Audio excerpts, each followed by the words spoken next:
The Stoics are easily the most famous philosophers in human history, with books like Marcus Aurelius' Meditations becoming almost a Bible of sorts to many young minds of today.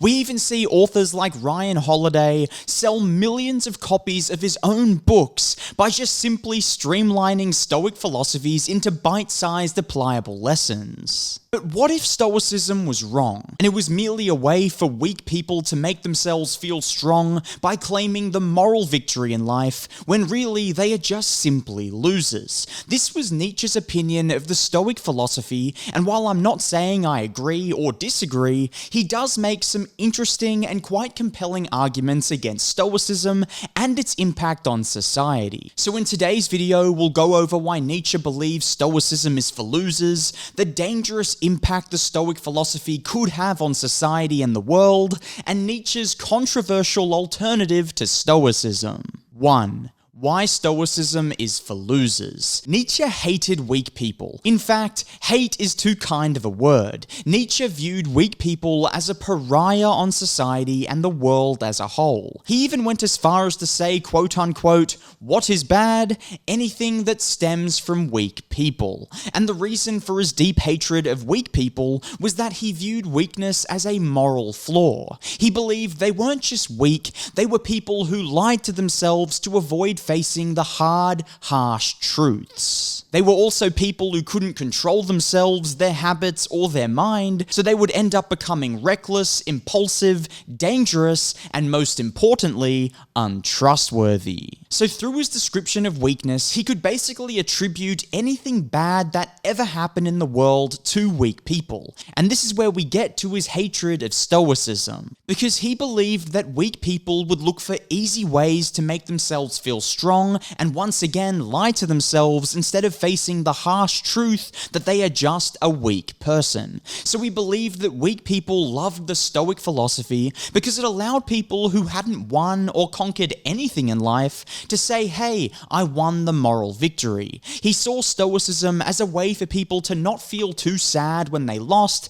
and not feel too happy when they won. So in Nietzsche's opinion, it just allowed them to not feel the full brunt and emotions of reality. See, Nietzsche wanted people to feel as sad and unhappy as possible whenever they lost, because that would stir them on to change, grow, and become stronger, and ultimately become a winner. But if people followed the Stoic philosophies, then they would never become as much of a winner as they could be, or as strong as they were destined to be, because the nature of Stoicism in keeping a still, even-keeled mind would never allow people to hit their lowest low, to stir on their comeback, and become even stronger. But there was also a second reason Nietzsche hated Stoicism, and that is because it allowed the losers of the world to put themselves on the same level as the elite winners. See, a Stoic would say that the emperor is no more of a man than the servant, which is why Marcus Aurelius had someone follow him around to whisper in his ear multiple times a day,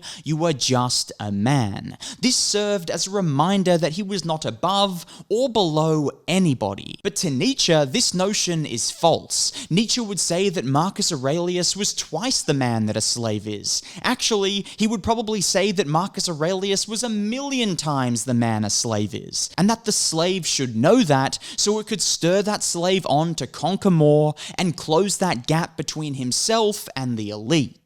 But if a weak loser adopted the Stoic philosophy, it is an easy way for himself to automatically join the level of the elites and say, I am just as much of a man as them. It requires no effort, it requires no conquering or hard battles, or any hard lessons learnt. All it takes is for a commoner to read one book and say to themselves, I am strong. 2. The dangers of the Stoic philosophy. The danger Nietzsche saw with the Stoic philosophy was that due to it not embracing elitism and it rather embracing a unifying equality, it would stunt the potential of the world. See, if Nietzsche was alive today, he would say, who has improved the world more, Steve Jobs or your local fruit shop owner? And if you were to read Steve Jobs' biography, you would see that he had a maniacal focus and drive to want to crush his opposition. He didn't embrace equality equality in his field, he strove to dominate and be better than everyone else. So Nietzsche would say that by embracing your will to power and wanting to be the best, you push yourself to improve, you push your competition to improve, and therefore you push society to improve as a whole. An example of this would be Michael Jordan's will to want to dominate and crush his NBA competition, which in turn inspired Kobe Bryant to work harder and want to crush Michael Jordan when he grew up, which inspired LeBron James to want to crush Kobe Bryant when he grew up and the rest of his NBA competition, which in turn inspired someone like Stephen Curry to also want to crush the rest of his opposition when he grew up, which has ended up making the NBA a lot more competitive and a lot more better as a result. And so you could, if you wanted to, draw a line that says if Michael Jordan didn't embrace his elitism and his will to power, then we would not have the same Kobe, LeBron, or Stephen Curry. And so the NBA is better as a result of its embracing of elitism and not equality. Because there was nothing stoic about Michael Jordan believing he was a million times the man Larry Bird was. And maybe Jordan was a stoic off the court, but on the court we all know he was one arrogant son of a gun.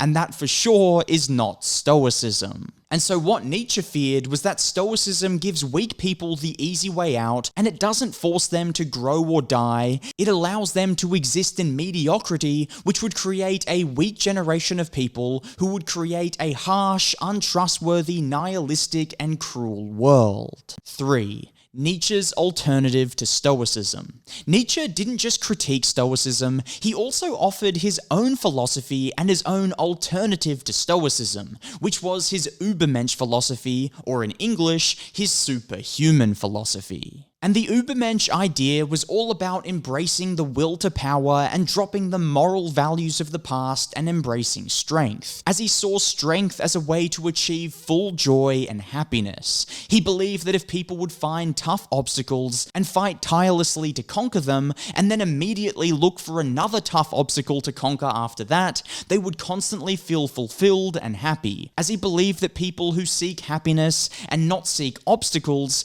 end up feeling miserable as a result. And he didn't want you to reach for a goal with a stoic mind, and then when you potentially don't achieve the goal, say to yourself, well, I won the moral victory and I learned a lot about myself, and I will just regroup and go again. Instead, he wanted you to be so miserable and scared that you won't win, so that losing isn't an option in the first place. And that, in his mind, is how we achieve full happiness and find the fulfillment that we are all really searching for, as he believed that if people didn't feel fulfilled and people didn't have tough obstacles to conquer in their life, they would be a pariah on society and they would be weaker as a result, and therefore just create a worser world. And so to end the video, I do want to say that this is my analysis of Nietzsche's philosophy, and I encourage you all to read Nietzsche for yourself and conduct your own analysis, as there are also so many compelling arguments against Nietzsche too, which I encourage all of you to read as well.